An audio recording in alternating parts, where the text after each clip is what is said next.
Taking me all, taking me all the way.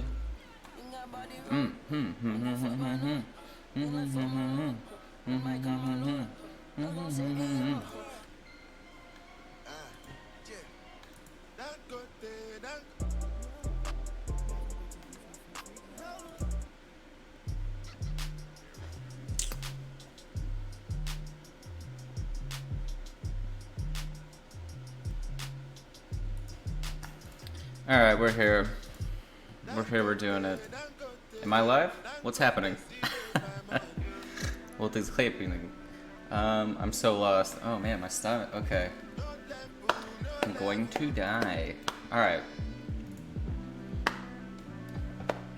How's the page doing? What are we looking like?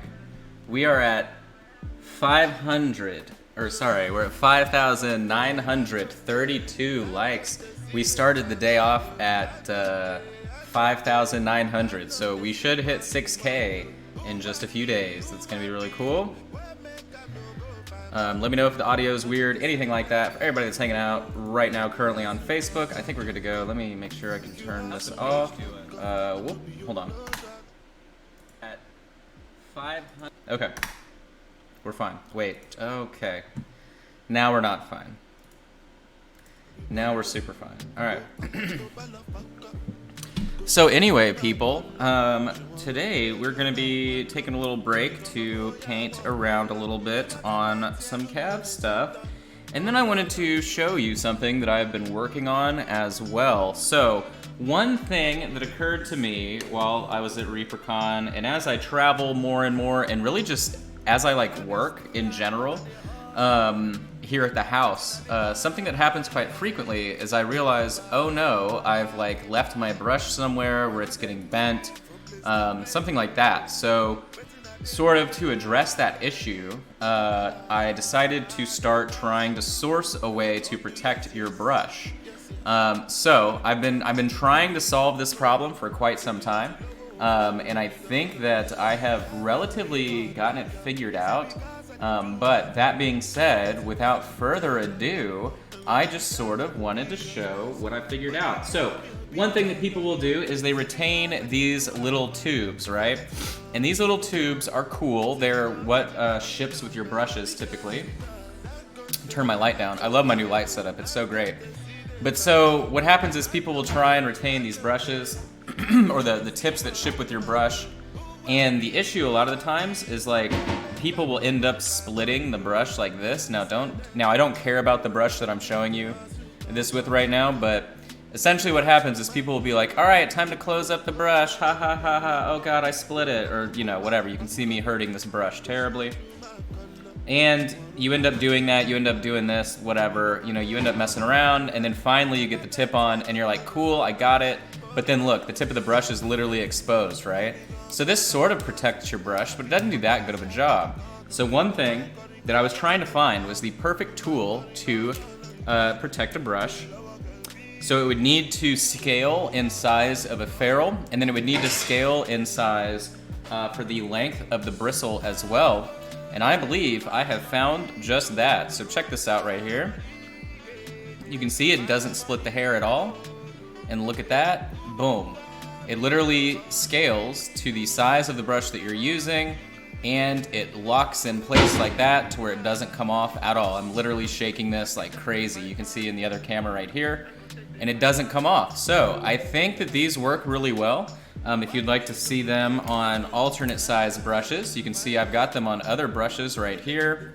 So we have them on a teeny little baby brush right here, you can see. Gonna put it back on, boom, perfect. We've got it on a size 2 brush, a really, really big brush. Perfectly on there as well, and then just some other lengths to kind of show you. I love how these things grip onto the brushes as well. So, I mean, these things literally scale completely to the size of your brush, and they're pretty much gonna last you as long as you want. This part's really indestructible. It's reinforced with other pieces of plastic. This is a little bit bendy as well, but you're probably not gonna end up, you know, putting pressure on that side. But anyway, really, really cool. I'm very, very happy that I was able to source these. They work really, really well.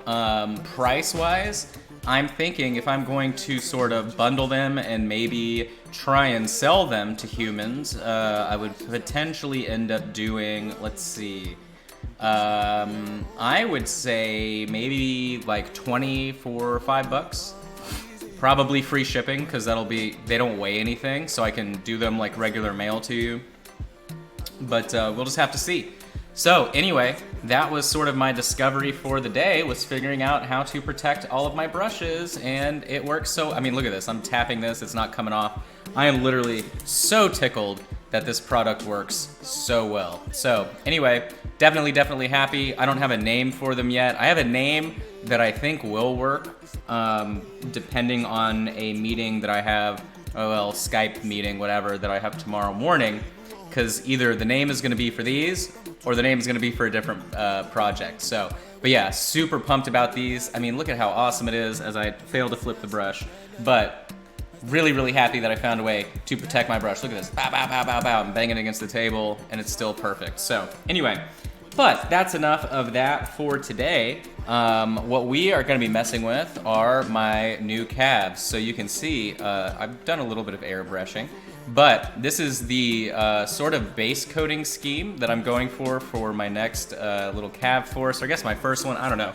I sort of changed my mind halfway through the painting process with my other CAV army. It's not that I like lost interest or anything, it was just I sort of suddenly was like, oh, I want to paint these, so that's what's happening.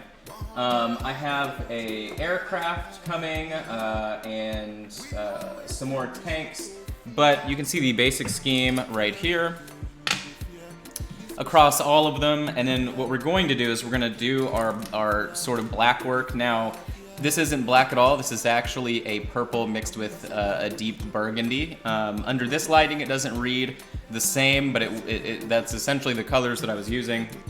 But so the first one that we have here, this CAV, has all kinds of rockets, as you can see right here, down underneath the front of the body or the cockpit area on top and on the left and right. So it just walks around shooting a bunch of rockets. Really cool. So then the other CAV that we've got here is this bad boy. So this guy has 2 weapons on top, these weapons right here, and I believe that's it. I don't think there's any more weapons on them, but obviously this design's really cool. I love the shape of the cockpit area, the top of the torso, all that's really nice as well. Then we have these are concussions. They've got rockets on the shoulder, they have these crazy particle beam weapons, boom boom, I believe that's what they are. And then I think these are weapons here on this side. I like the overall shape and structure of these. Very cool. Then we have this guy. This is a recon CAV, so it has some cool like electronic scanning stuff built into it. Really weak and worthless. I mean, it might get some work done in a pinch, so to speak, but it's definitely not, anything amazing in terms of firepower. And then, so these are early release. I should have said, I guess they were. Now they're available for sale. They were at CavCon early, and I bought some more last night. So I'm gonna have 4 of these, but these are rocket tanks, rocket hover tanks. Really cool. I know I showed them off in the video from all the stuff that I got at CavCon, ReaperCon as well. But so the entire force all together is going to be pretty cool. So I have a ton of artwork that I'm using for the inspiration on this paint job in general for these dudes. A lot of like concept art, things like that for cyberpunk mecha. And yeah, so sort of like how we were working on the Chibi dude yesterday, which I did make a little bit more progress on. Let me show you that before we get too far. So, one second. Now the Chibi, probably I will enter into ReaperCon next year just because I don't really buy a lot of Chibis, but I can tell you already, I know a lot of you guys reached out yesterday to get more info on them because you were like obsessed with it, so I hope you guys bought some. Brian and all the guys over at Midnight Heroes are super nice, and I want to see them make money and provide for their families and do all that cool stuff. So please, if you've never bought or painted a Chibi Mini before, I would highly recommend them, and the prices are great. I don't know, I mean, this dude was $7. how can you argue this type of quality for $7? I mean, come on. So I really hope some of y'all bought some, but anywho, so I went ahead and primed this little base like I was trying to illustrate yesterday. He's gonna end up being on the base like this, right? And then I'm gonna get a brick wall to go behind him, and then we'll do, I think what I'm gonna do is a ReaperCon 2020 logo freehand on the wall in the back. Pretty much judge bait, you know, like if I'm gonna enter it into the painting contest, that's literally bait for a judge to be like, oh, how clever, ReaperCon, right? So, but that at least is the plan. You can see I went and cleaned up a lot of that color work too. I don't know, I was bored last night, so I was just doing edge work and like increasing the color here and there. But anyway, so just imagine a brick wall behind the dude with some graffiti, and that's the plan. But did a little bit more work on there. I started doing some of the parts that are gonna be metal. Redid the color on that, redid the color on some of the other areas. Sorry, I'm dying because I'm late because I was eating late lunch with my roomies. So, but that's this guy. So that's what we were working on yesterday. But anywho, again, go buy something from Midnight Heroes. The pricing can't be beat, and really easy to just easy paint. I don't know. That was a literal stress-free paint. Like it's not, you're not dealing with a ton of, you know, confusing detail or anything like that. So anytime I can do any kind of painting like that, it always makes me happy. But, so, anyway, like I said, with these, I have a really cool airplane, air flyer, whatever, coming in the mail. I have another set of these coming, and then one more of these dudes. So 2 big planes, 2 more of these, and 1 more of these. And that will be it for the Almerathil forces. I believe they have... they'll be getting more releases in the future. I know they've already shown like some tanks for them and something else, but anywho, that's just kind of, I'll get it when it comes out type of thing. I'm gonna share this to the CAV group really quick just so that they can have it. There's that one. We'll post that one, and then yeah, we'll go ahead and join group with that. And cool, that'll be it for today in terms of sharing. So anywho, let's go ahead and mix back up that color that I was using. So the 2 colors that I'm using are Burgundy Wine and Nightshade Purple. Both of them are really dark, and together you don't really get black. You get kind of like, I don't know. This one is obviously a very deep burgundy, reddish brown right there. And then this Nightshade Purple, a lot of you guys are familiar with it. It's just a really, really dark purple, almost black. The 2 of them together give a lot of nice variation. But, so the task at hand today is to outline parts that are going to be metal. So you can see on this CAV right here, I've gone through and sectioned out all the parts that aren't going to have this crazy neon green or anything else. Well, that's not true. I have a bunch of other colors and iconography that I'm going to be putting on these. But in general, anything currently that's painted this darker color is what's going to be metal or just a different material. So that is the task at hand that we're gonna do right now on all of these, is figure out how we can section them out. And we're gonna try and keep some kind of semblance of uniformity between making those decisions, but pretty much, you know, all this stuff back here is gonna end up being that black color. We're gonna keep the same direction on the cockpit and just move on from there. So we're gonna mix the 2 colors. Honestly, pretty much 50-50. That's what I'd been doing the whole time. Just makes this really, really awesome purpley brown. This camera is, I believe, too close. Yeah, there it is. So if we're doing it really, really thin, just to give you an example of what it actually looks like, that's not gonna be nice to you at all. So, so we'll just use the back of this Reaper sticker just to illustrate a little bit better. This is the color right here. This is actually it, not mixed down at all. So this is the color that I'm using as the base for all my metals. It's not black. You can see that it's like just sort of a really deep purple. As always, you already know the drill. We don't use black for stuff, so that is how we're gonna keep it. Shout out to, what does this say? Panzer. Sorry, I had a cable in the way. Shout out to the YouTube viewership. Shout out to everybody watching on Facebook here. Remember, you can always watch me on YouTube as well. If you haven't liked the Facebook page, remember, we are getting close to 6,000. When we get to 6,000 likes, which I'm assuming will happen like who knows, maybe over the weekend or before then, could happen tomorrow. I'm going to give away 6 individual hour-long coaching sessions. So, I'll get with the winners. We'll figure out what we can square away in that time frame, and then hopefully help you guys out a little bit. But I decided we'll do that. I have some other stuff that I want to be giving away, like that whole extra set of the swag from ReaperCon, and a couple other surprises that you guys don't know yet either, but we'll do that later. That's not going to be a part of this little celebratory thing. But, 6,000 snuck up on us so quick. I feel like 2 weeks ago we were celebrating 5,555, so shout out to you guys. If you're new, make sure that you have all notifications turned on.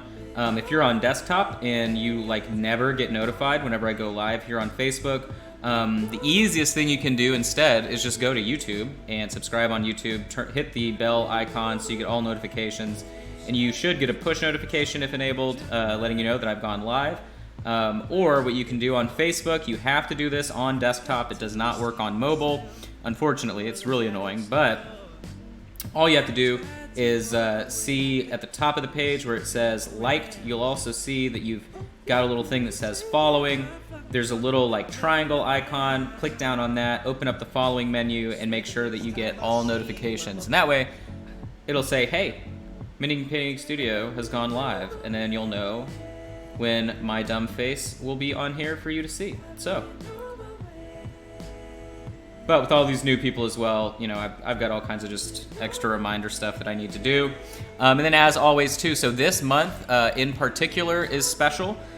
We are doing 4 classes for all Patreon people. All of them are going to be available regardless of tier. So that means if you sign up today for $5, literally every single weekend at 1 p.m., assuming I can make it at 1 p.m., but every weekend for this month, there is going to be a 2-hour class ranging from realistic, I'm trying to think what we were doing this time, so realistic cloth,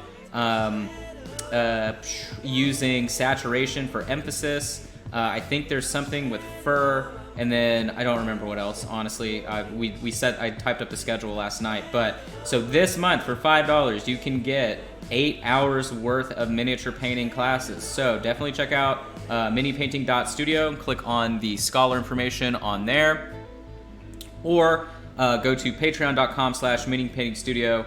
Remember, all of that starts off just at $5 a month. Definitely take the time to check out the other tiers as well, so you can see everything else that we offer. But I highly, highly appreciate that. That keeps me being able to feed my extremely large cat, Arthur, and sometimes myself as well. So I believe that is pretty much it in terms of self-promo for today. We are still auctioning off the wizard that I painted up for the competition at ReaperCon.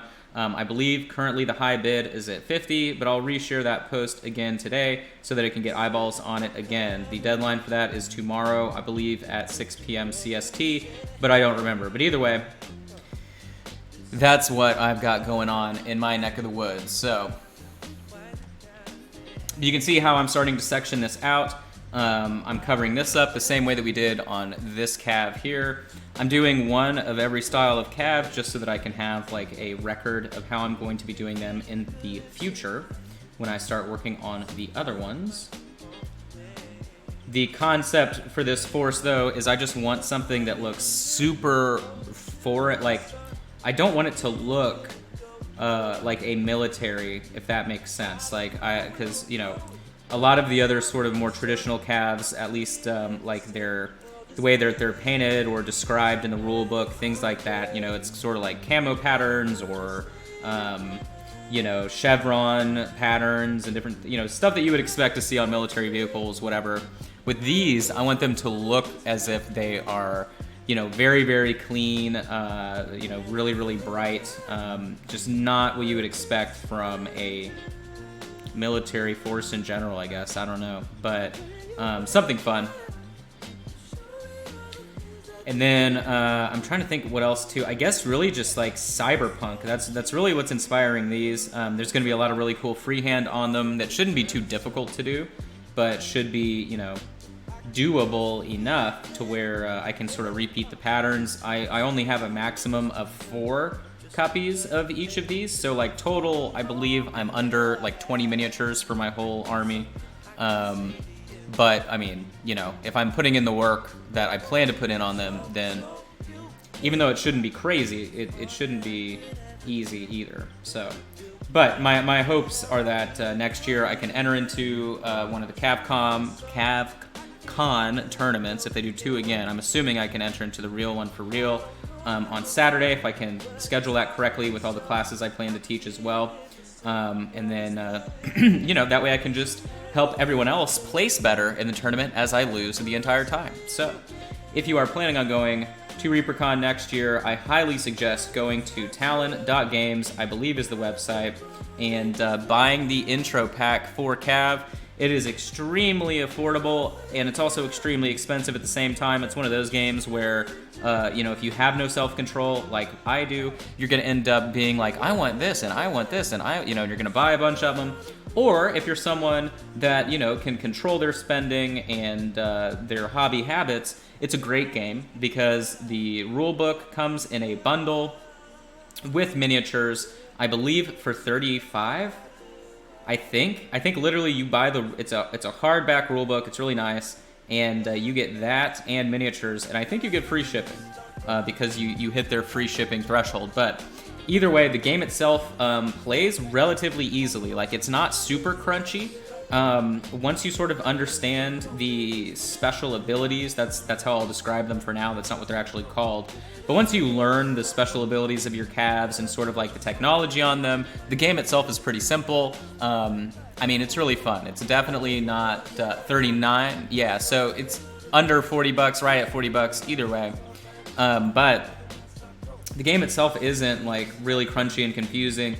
You know, I've played a couple other big stompy robot games, and it definitely feels like I'm just sort of playing a spreadsheet on a table, and that is not really the vibe when it comes to CAV. So, it does get like lopsided if you're really getting your teeth kicked in towards the end of games, but like every single game is pretty much like that. There are only a few games that I know that have built-in mechanics to kind of prevent you from like, okay, well, I've taken a few losses, I guess that's a good game, you know.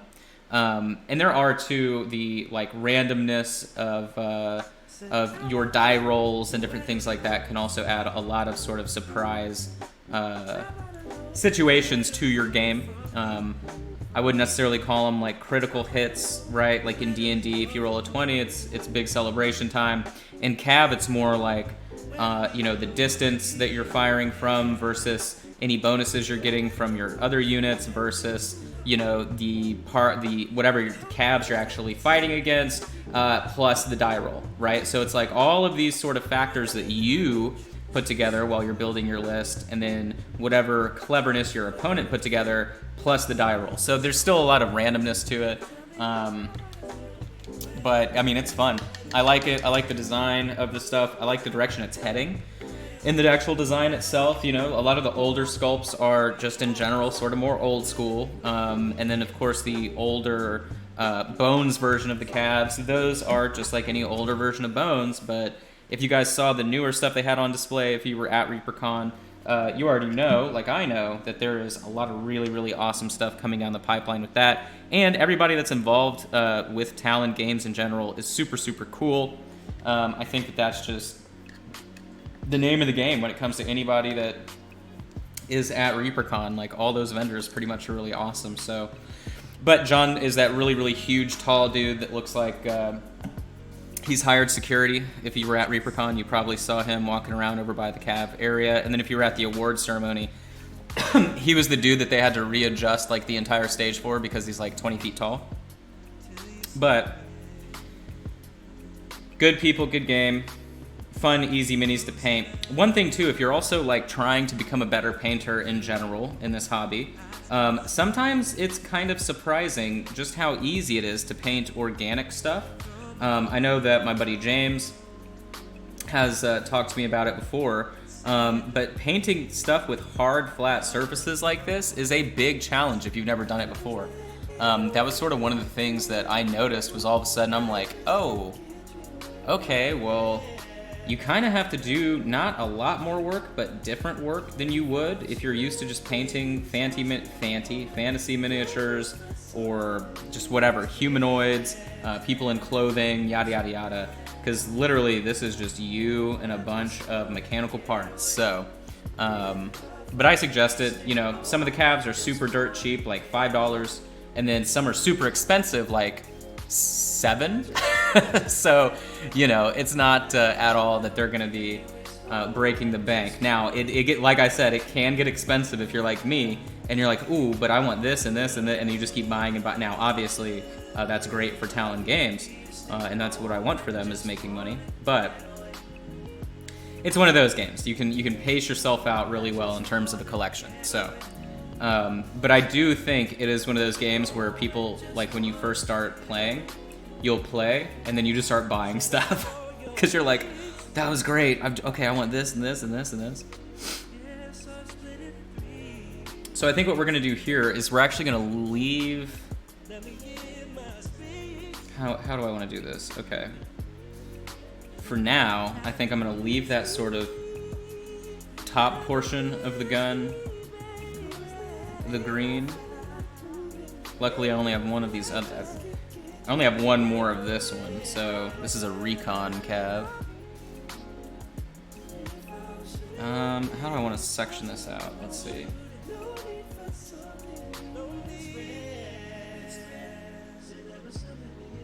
I guess we'll do it like this. So, the airbrush work that I have below is pretty much just the base coating that I was going for here. So we still have to do all of our shading, all of our highlights, everything like that. But that being said, the green to phthalo green transition that you can see, that's just the base coat. But I wanted to bake it in before we went back and did most of the work. And as is going to be the theme for like the next year of my life, we're just going to be painting with a ton of color. So I definitely want these things to leap off the table when you walk by because they're so bright. And they really are. They're really, really bright. I went as saturated as you possibly could. The only brighter that I can go, really, is if I begin to add white into the mix, which I don't really like to do at all. So we'll see if that can be avoided. But if I have to, I have to. I still need to do edge highlights, things like that. But in general, I think this should turn out looking pretty crazy. So I did play around with the idea of using up the rest of my color shift paints to do a little force, but unfortunately with the color shift stuff, it doesn't read well at all in photos. In videos, it isn't even as impressive as it is in person, and then it is sort of limiting in terms of like applying washes or highlights or anything of that nature. It just doesn't work that well. So now, if I wanted something super quick and easy, then yes, I would just spray these completely with a gloss black primer. Vallejo makes one. That's what I used the last time I did the color shift stuff. And then I would just bam, bam, bam, apply it all over. But this time around, not so much. But if I wanted to do like true iridescent, shiny green to gold to whatever, they make those color shift paints. So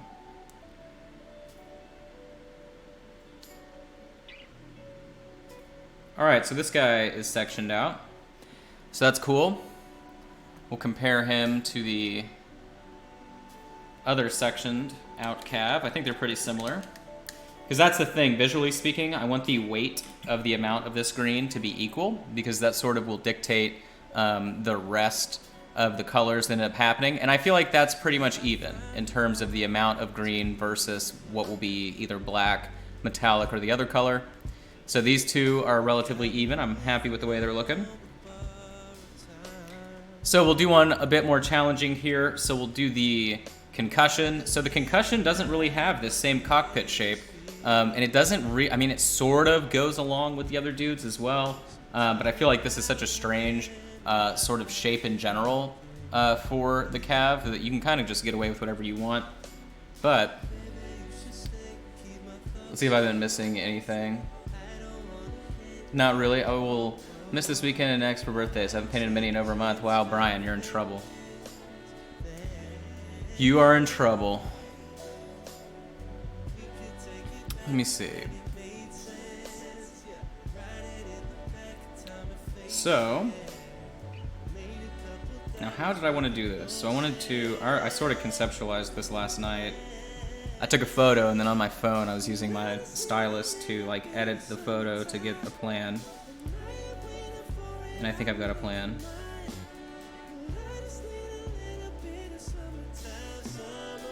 But I love the look of these. I think they're just so alien. They don't necessarily look designed by people, I guess. I don't know. I don't know if that makes any sense, but that's kind of the vibe that I get from them. And if I make them neon green, that'll probably help, right? That's helps. Oh, so let's take a poll from the chat. What do you think my contrast colors are going to be? For those of you that purchased the periodic table of painting, feel free to reference that because that's what I use to figure out my colors. Shout out to Jeff. Jeff bought a poster size periodic table yesterday, so that's already in production, getting ready to ship out to him. You can check out all that stuff, of course, at minipainting.studio in the store. Periodic table of color is a really, really good color theory tool that helps you figure out what colors to use on your paint jobs according to science. So,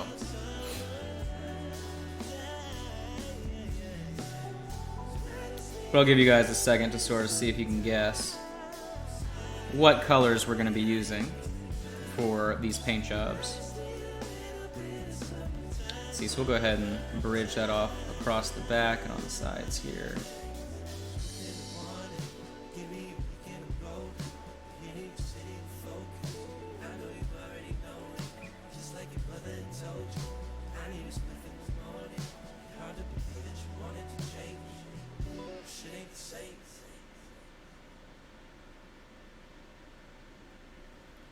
But just going through and coating everything as before. Let's see what we got. We got purple from JV. We got blues from Brian. What else? We got purple from Russell.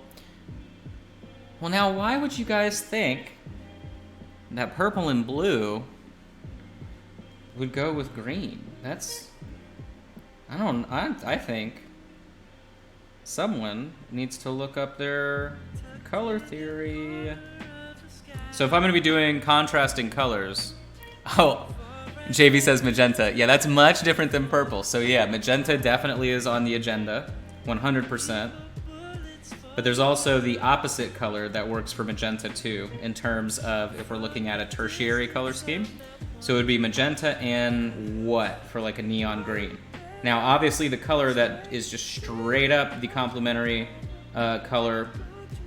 Not complementary, sorry, but the best contrasting color would be red for just a traditional green. So if we're going lighter with more yellow, then that would probably mean, let me see, anybody getting it? No. So orange as well. So magenta, orange, both of those colors are going to be crucial. I will probably use white to do like warning markings or any kind of stuff like that as well. In terms of, you know, anything that would be printed on the CAV. Then I also bought some decals, so we'll see if I can ruin the miniatures with those. But pretty much the decals are just like warning things. They just say warning really big, so I'll probably put them on the back of like guns or whatever. But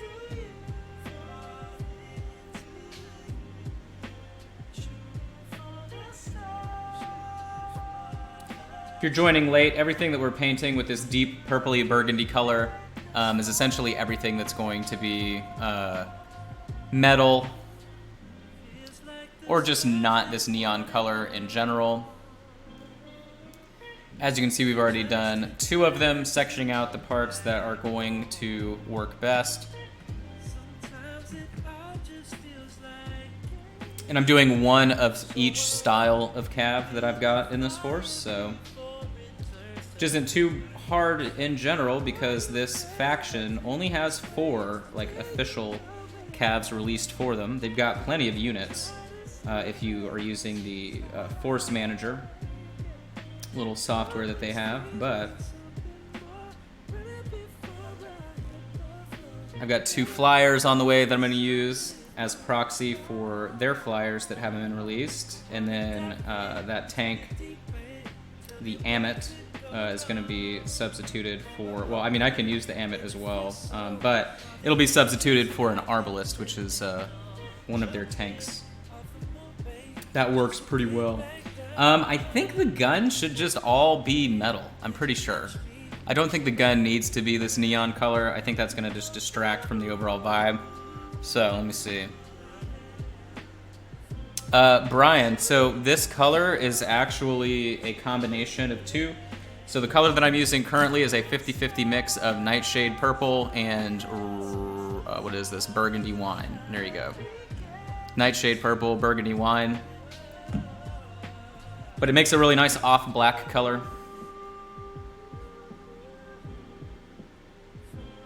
Not really black, but close enough. If you're keeping score. You can see in the back where that phthalo blue was used. That's that new clear paint that we were playing around with yesterday from Reaper.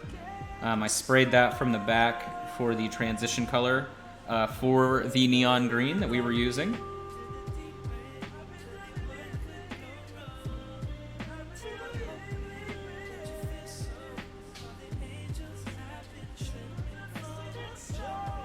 So we'll just paint this entire gun. The concussion is awesome in the game. It is like super beefy, has a ton, it can take a ton of damage. Got some big old guns on it. It's super expensive points-wise. So what's funny in CAV, like, what I like about it is that really it's sort of the cost in the game of a unit is more dependent upon not like the size of it or the impressiveness of it, right? It's all sort of like based on the tech that it has, the weapons that it has, you know, whatever. So, like, a good example, if you're playing a game like Warhammer or something like that, War Machine, Infinity, the things that cost you more money in real life, you know, are because they do so much in the game itself. So it's like an implied value in terms of the sculpt, and an implied value cost-wise in terms of what it does in the game. With CAV, it's all over the place. So, you know, I can buy a $6, I mean, really the most expensive Bones CAVs are like $7. I think they're like $6.99, but so, you know, you can buy the most expensive one you can find, so to speak, and it may only be worth like 200 points in the game. And then you buy another one that may be $5 and it could be worth 1,000 points in the game, right? Like it's just very intriguing, the difference in scale in terms of game value of some of the CAVs. And then what that does is, like, let's say you're playing a team game where you've only got 2,500 points on each side. If a typical size game is 5,000 points, which I think is true, I don't know, it's what I've been told. But that then becomes really crucial because you're sitting there and you're like, well, damn, you know, like this CAV that I'm holding right here is nearly 1,000 points. So if I'm playing a 2,500 point game, do I really want to risk only having like 3 models on the table? No, not. I mean, I wouldn't. And then there are CAVs that are worth like 200 points. So yeah, you could fit way more into that list. So it's just kind of funny. It's a game that scales really, really well, just because of sort of the cost value and the strategy then that you are sort of like pigeonholed into because you're trying to fit into a certain point value range. It's just very intriguing to me. So, and like I said, the game's relatively easy. Like, it's not super crunchy. I'm not a fan of super crunchy games, so. Good example, you will never see me playing Pathfinder. It's too much math for me.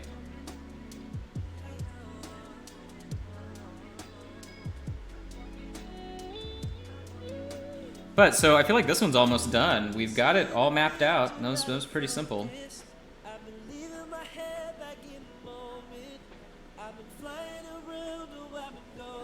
Still have some stuff to paint on it, but I'm hoping to do some freehand pattern on the concussions.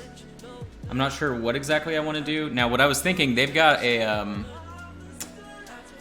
CAV for this force called the Cobra, and then the King Cobra. And I had initially wanted to use a CAV that is not a part of this faction at all. It's actually their old metal range, but its body shape would have allowed me to freehand a rearing back Cobra. And I would have run it as a King Cobra, so it was, it was gonna work perfectly.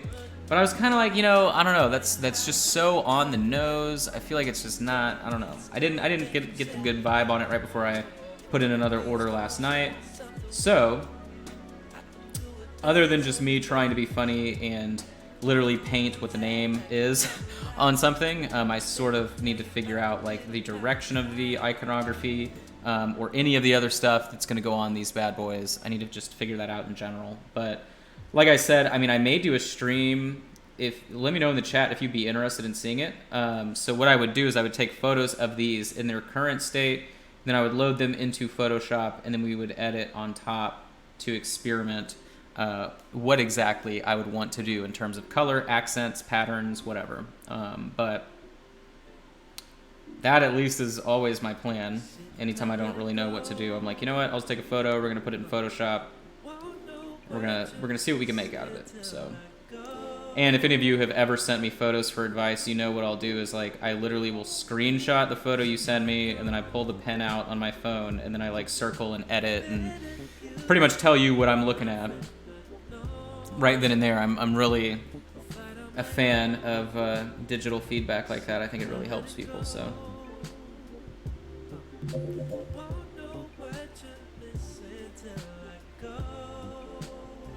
All right, so in terms of visual weight compared to these, I think we'll be fine.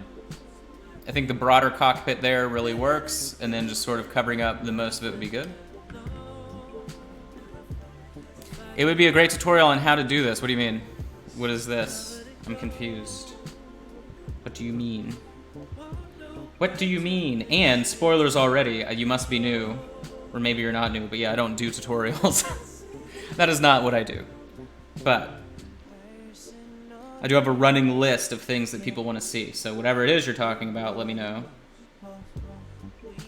And I'll see what I might do in the future. I never say never, but I definitely don't make tutorials, so. You have to be forced to watch long-form videos. Or you can take a class. Oh, the Photoshop.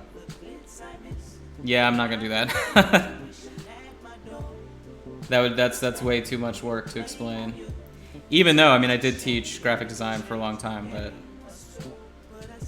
no.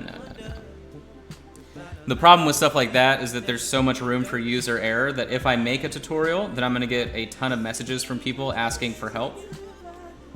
Like technical questions with their Photoshop or whatever's going on with them. So that's just a can of worms that I'd rather not open, sadly.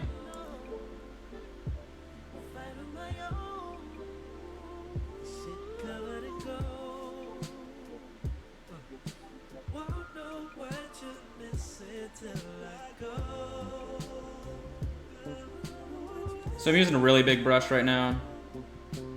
I probably should be using a size 1. Oh, this is a size 1. Okay, I'm crazy, but it's a series 10? Okay, that's why. The size 1 from the 10 series from DaVinci holds so much paint. That's why I was thinking it was a little bit bigger than it really is, but...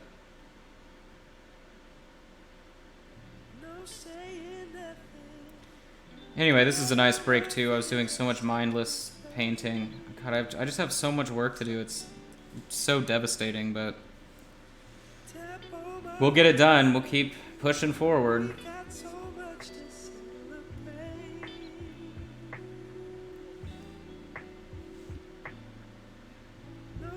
I cannot wait until the day, though, that I don't feel extreme guilt and pressure 24/7 in terms of like how, like, if I'm not working, I always feel guilty, which is not healthy, but it'll be nice when I don't have that feeling at some point.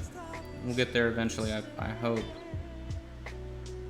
Maybe around Christmas I won't be as behind and lagged as I am now, but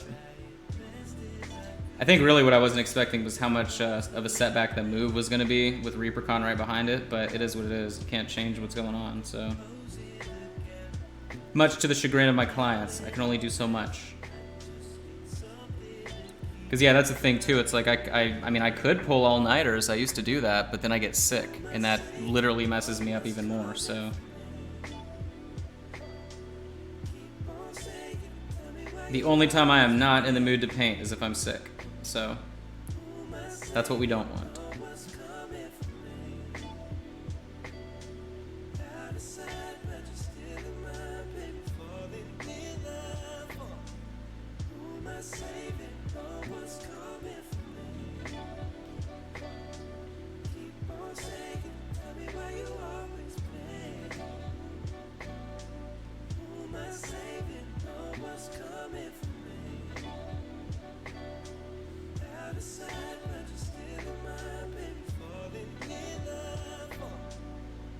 Just to be honest, don't know how much more I could take. If what we got is different, then I don't wanna stay away. Alright, so this guy's done. At least for now, it's totally fine. Let me see. I guess we'll do... Yeah. Can I get up in here?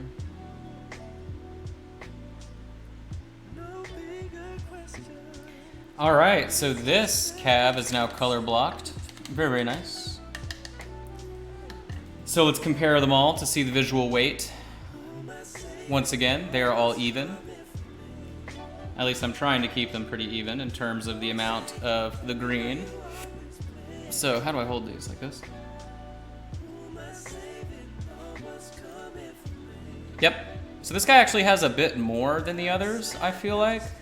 Maybe only because it's weighted on the top, but I think that's okay. We'll leave him like that. What I would do is I would just expand this out to not be so skinny. I would paint that whole block in the middle. I may do that eventually. I feel like that's probably smarter, but... Happy with this. And if you're wondering, like, this on the table right here is almost enough points to like play a standard size game, because this is like 2,000. That's like 800 something if I remember right, maybe 999. I don't know. This is at least 3,000 points. So if you're doing a small game, like not even 4 of these is little enough points to play a 2,500 point game. So, and if the typical game size is between those, if you're doing something quick or if you're doing something, you know, more standard, then it's pretty decent. So now we're going to work on this dude. He is metal. So I do have to be a little bit more clever. You can see some of that paint's already chipping off, but that's also where I was holding them out as I was priming them. So that metal has probably worn off, or the paint has worn off like during the actual priming process. But I'm not too worried about that because these aren't going to get handled more than just on the sides. They haven't been varnished or anything either. So these are a little bit different just because of how much stuff they've got going on. So we're just going to do everything in the middle. They have these little rocket clusters on them, which is really cool. The unit that they're going to be representing is the Arbalist, and the Arbalist is like an aircraft eater. It just lives off of destroying aircraft, so that is always really fun. Now, the first game that I played involved aircraft. Just because I guess I'm weird like that, I was like, oh, it would make sense to bring aircraft, right? And I remember James was kind of like, well, if it's something you're going to be using, you may as well learn to use it, because I guess it isn't like that standard for somebody to use aircraft right off the bat, but... Now, I'm not happy right here because you can see it on camera, but hold on, let's see if I can fudge it like that. We'll fudge it like that. There we go. But I just have to figure out the sections I'm painting here so that it doesn't look crazy. Obviously, everything along the edge is going to get painted up too. And the bottom of it, the little like inflatable section, the hovercraft section.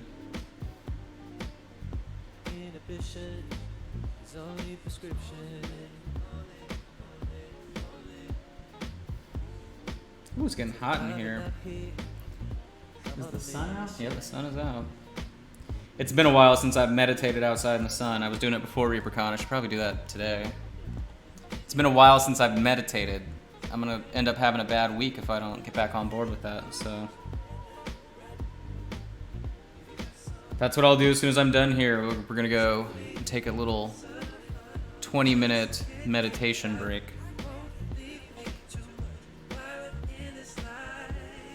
I wanted to do that at ReaperCon, but I wanted, you know, because there were multiple people that were like, hey, can we do a little meditation thing? I'm like, yeah, but then, you know, everyone is so busy at separate times that it's kind of hard to corral everybody.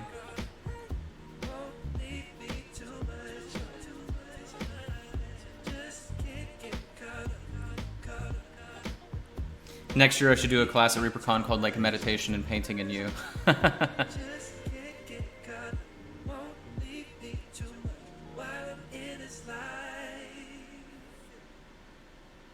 So I'm sure the paint looks nice and thick that I'm applying right now, but it's really not. It's just really watered down.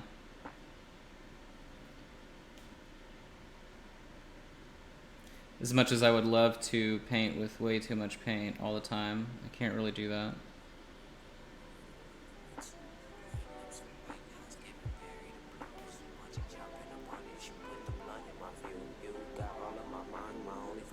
Now, I don't know if I want to do the vents. Let me know what you think in the chat if I should do the vents in the metal color as well. I'm in between on that. I think we're going to do everything else before the vents to see if that would be the missing touch that we add. So, but I feel like the vents are either going to make it not balanced if we do that. We'll just see here in a minute if it's not a good idea. What show was it that had good idea, bad idea? Was it Animaniacs? They're like, good idea, bad idea. I think that's what that was. Animaniacs? I don't think it was Tiny Toons.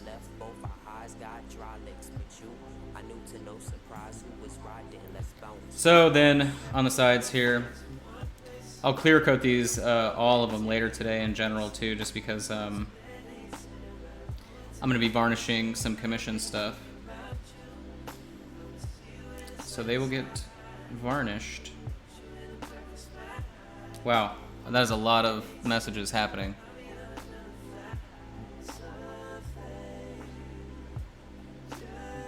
I think you're answering the question of should I do the vents and was it Animaniacs? I still remember that entire intro song.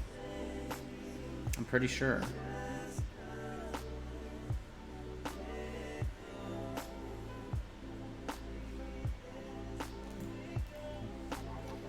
So let's see. I mean, we're going for it. That's the thing about that airbrush work is if I do something now that I don't like, we're stuck with it because I would have to repaint the entire thing. And I don't want to repaint the entire thing. So everything we're doing is permanent. Okay, yeah, you're right. That works. I can live with that.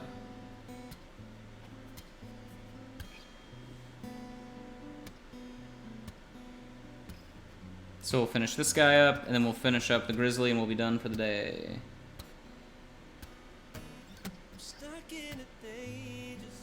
Like I said, too, next Thursday, I'll have a game. So, cannot wait to get stomped.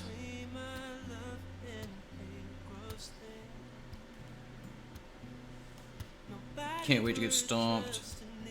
But, so I think they were saying there are 3 people that are there, or 3 people play typically. So if there are 4 of us, that is perfect, because we can do a 2-on-2 game, and then I don't have to feel like a supreme idiot. I'll just feel like an idiot captain. That way if we lose, it won't 100% be my fault, but it'll be still mostly my fault, but it'll be okay. I don't play games to win. I play games to have fun. You already know what I'm gonna say, but you know the vibes.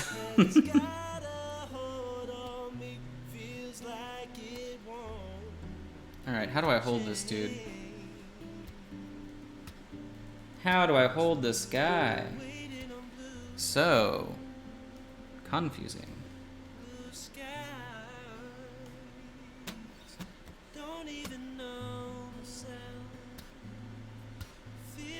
somebody else, and I'm finding But I'm happy with this color palette. I think this is going to be so cool and impressive whenever they're done. For the basing, I'm probably going to do like a cracked red earth. Sort of like a Mars texture. And then I'll probably also apply pigment powder through the airbrush using alcohol all over the legs and everything like that, so that they look all musty, dusty, pudding and pie. And boom. That's going to be them.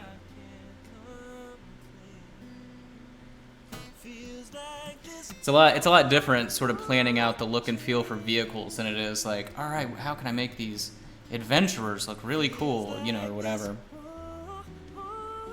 Like I said, if you're wanting to improve as a painter, painting something outside of your comfort zone will pretty much force you to think outside the box. And so painting vehicles like this is definitely something that I don't do often. So 10 out of 10, highly recommend.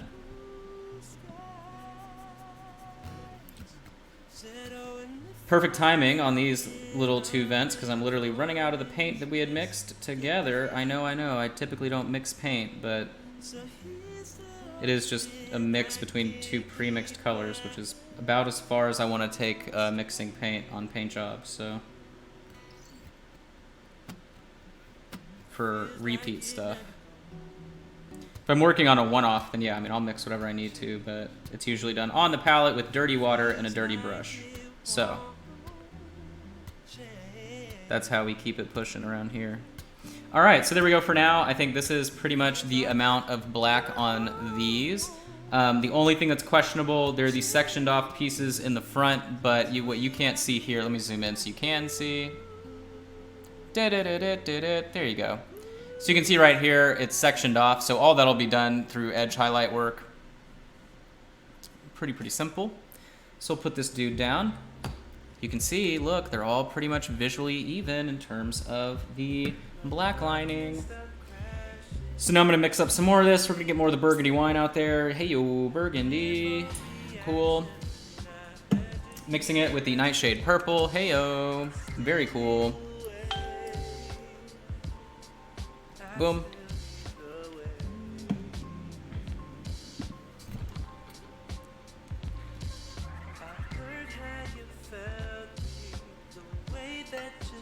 That's weird. It's palette inception. I didn't see that. Does that weird you guys out? Look at the lighting difference between the two cameras too. This camera, the main camera is correct. The actual palette cam has been reset, so its lighting profile's all messed up. And this light's turned down. Man, I love this new light. It is so amazing. I'm so glad to have discovered this bad boy. And thank you to everybody that bought one. We've had 4 people buy one, so I believe it said I made $2.60. So thank you very much. I make $2.60 every time somebody buys one of these lights. You guys are changing my life. I'm literally so rich. It is insane.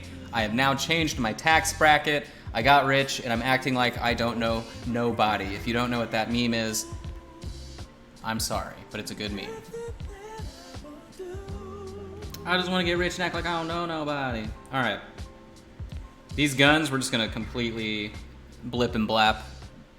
Any extra color that are going to be on these is going to be an accent color. I've already decided because I want them to stand out and look amazing. So that's the idea for them. I feel like this guy's going to be a quick section out because it's just so cool looking. It's probably going to help me be jazzed to make it look better. Before I go back to painting bases on zombies, oh my god. Oh my god, you guys, it's taking me so long to finish up that zombie side stuff. It'll be like, I always forget the time investment and how it scales. So it's like, all right, cool.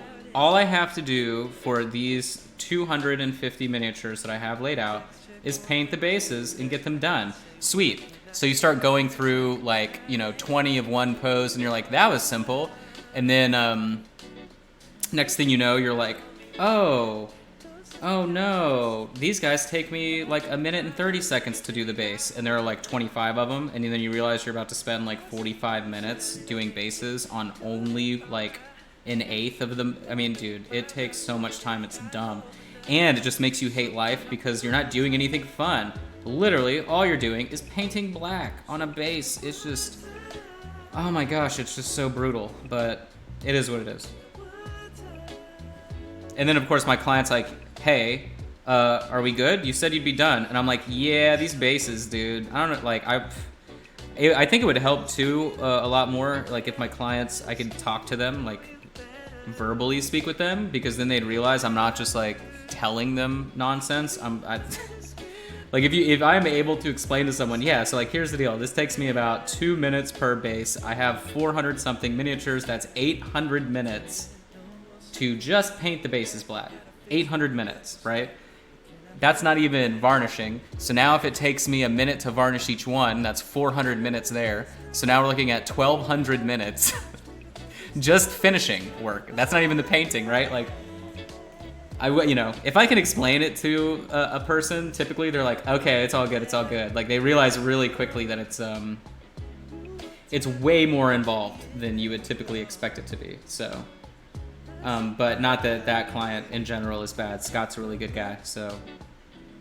You know, he's really, really nice. Well, all my clients are really nice right now because they're all waiting patiently for his work to be done, and then other people's work to be done, and then their work to be done. I mean, it is what it is. When you start commission painting for people, you just kind of got to know what you're getting into, especially if you're stacking projects. But then again, they also have to know what they're getting into. So, you know, nowadays I have a pretty good feel for being able to tell if I'm about to get in bed with a client that's like nowhere prepared for the truth of commission painting. So when they read my terms and conditions and they're like, wow, this is all legally binding and I can't complain, I'm like, yeah, that's pretty much what you get forced into doing. So I just want to make sure people understand how it goes. I actually love the way this looks now that we're adding that contrasting color. Man, this is a sick mini. This thing is just do. Game-wise, I mean, they're good. I haven't played with any of these units, but the weapons that it has and the upgrades that it has make it pretty formidable.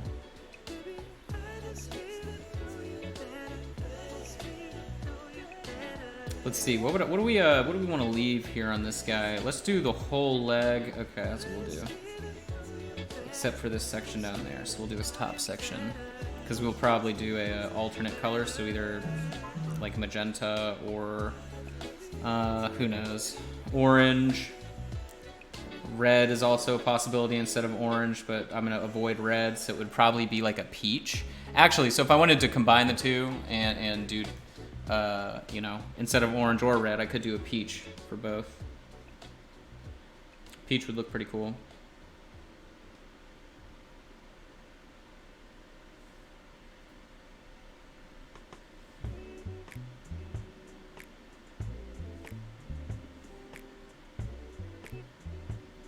But I just love the way this burgundy, purpley burgundy color dries. It's like the best off black color possible.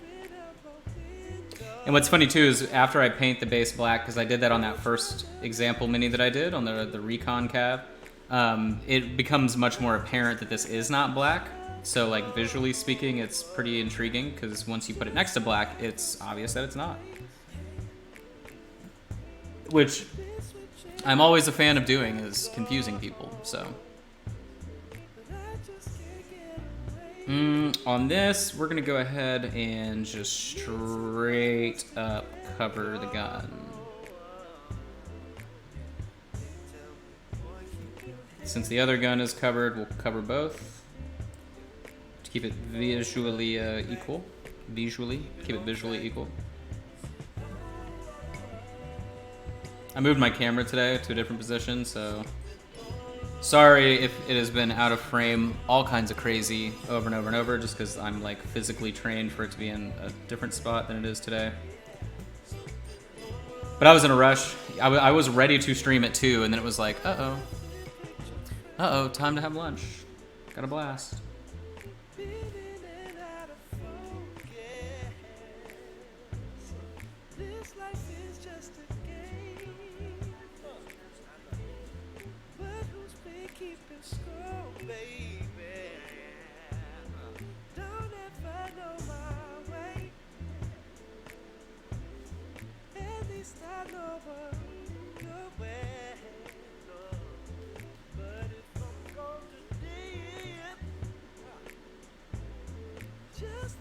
I'm gonna have to get more of these two colors too by the time I'm done.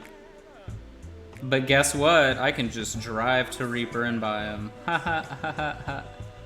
Aha. Oh, the perks of the move, am I right? Oh, the perks.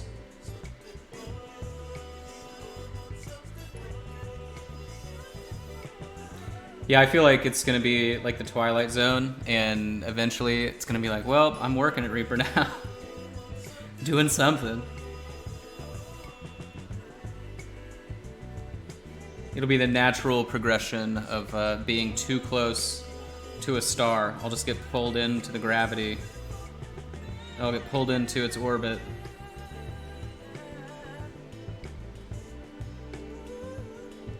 Even though if I was going to work at one of the miniature companies that rocks out in Texas, it would obviously be Reaper compared to like if the Warhammer Citadel or anything like that. I'd just rather not mess with that. That's way too corporate.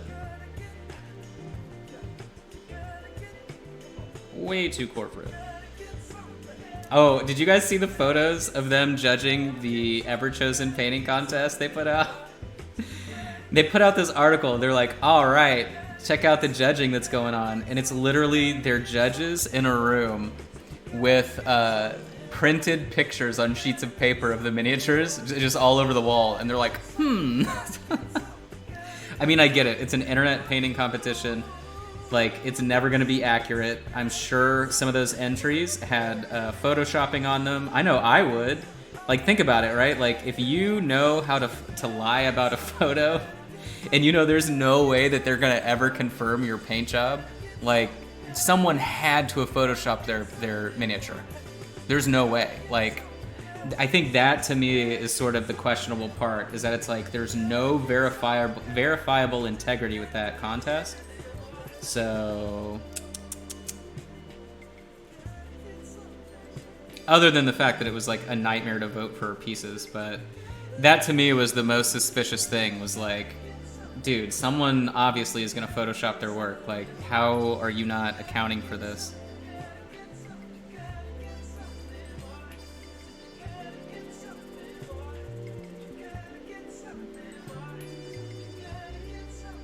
But I don't think they can account for it. I mean, you could look at like EXIF data to see if something's been altered, but I'm pretty sure like after it goes through their upload process and it gets renamed, that like I don't know the sort of easy logistics behind it. All right, I'm not going to try and keep that strip in the middle. I don't think that is helping us out, so I'm just going to forget it.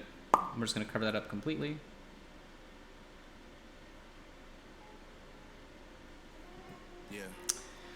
Definitely can't listen to any Drake songs on stream because it will get shut down. Super shut down. Super shut down. So let me see I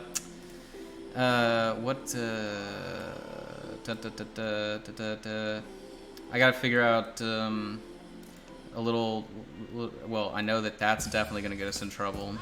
So we'll just play this for the next 5 minutes, maybe? There you go.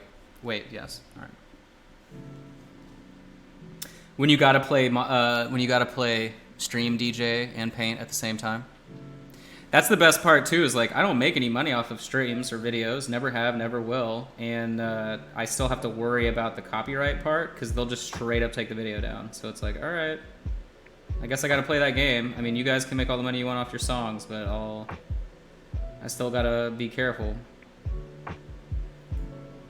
Which I know that makes some other people mad that do streaming stuff because they're like really trying to keep it squeaky so that they can inch some cash out. And I'm just like, nah, we do whatever we want out here. I don't care. I do what I want. So now we're going to do these little parts in the back. Or on the top, I should say. And then this guy's going to be sectioned out, and then we're done for the day. Haha, I can get back to doing really, really boring basing work. Oh my god, please, anyone save me. Someone in the DFW area, come help me. Please come help me. I need help. Put out the bat signal. You can come hang out with Arthur. You just need to be able to paint bases. It's pretty hard. Sarah says Photoshop is just part of their art. Yeah. Well, that's definitely true for a lot of those Instagram painters. If you look at the photos that they post versus if they ever post a work in progress video, they look much different. And I can call them out by name. I have a list of them who literally Photoshop their work. And, you know, it's dirty, but they do it. And the only people that know are the people that work with Photoshop frequently. Because they're like, oh yeah, no, I know what you're doing here. This is a nice little trick. And we're not talking about like cleaning up borders on white backgrounds. We're talking about like doing a 1 pixel blur, changing all of your color work, all the saturation, hiding brush strokes, you name it, they do it. Because typically for most miniature painters, the photo looks worse than the miniature does in real life. It should never be the opposite way around. Mostly that has to do with the types of cameras that people use or the lighting, but if you guys don't remember too, I did make the video on how to Photoshop your paint jobs, but it's literally talking about like how to correct the white balance on a photo, so that you can actually have a true vision of your miniature and not just like a lie, pretty much. Now this was a risk right here. I didn't know if I'd want to do this, so we're doing it. I think it works. Yeah, this is definitely gonna work.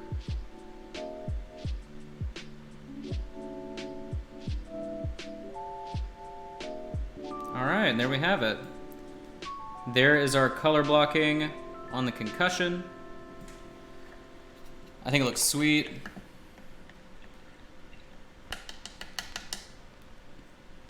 So,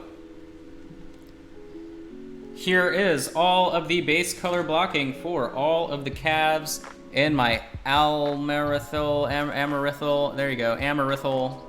I need to get better at pronouncing the name, but those dudes. So here we have the Recon CAV. You can tell it's a little weak dude. It only has these little weakling little pew pew guns on it, but it has some good tech on the back. Then we have the Rocket Boy here. 4 bays, full of rockets, ready to rock and roll, pun intended. So then we've got the Concussion, who is going to give you a concussion, hence the name. Got him stomping around, stompy stomp stomp. Oh, so yeah, here you can tell the difference between the color that we're using in black. Hard to tell on camera, but. Then we have the Arbalist. This is actually, the name of this though, miniature itself is actually the Amit. Oh God, did you see it? Nothing's glued. All right, we're fine, everything's fine. You can see the paint chipped off there at the top, it's cool, we'll fix it. None of this has been varnished. But, oh look, even more chipped off, that's cool. Gotta love metal minis, haha. But, so you can see the color blocking we did there. The whole reason I bought these is because they match the cockpit shape to a lot of those other CAVs, as you can see. Very similar shapes. Very similar shapes. And then the last guy, right here, the Grizzly, pew, pew, pew, pew, pew. He's gonna be blowing all kinds of crap up. And then, like I said too, I have 2 more of the Amit showing up, and then I've also got 2 airplanes. So, but that will be it for today. I hope you guys enjoyed hanging out. I will figure out what we're gonna work on tomorrow at 2 p.m. CST, assuming I'm not late, but that'll be it. I hope you guys have a great day.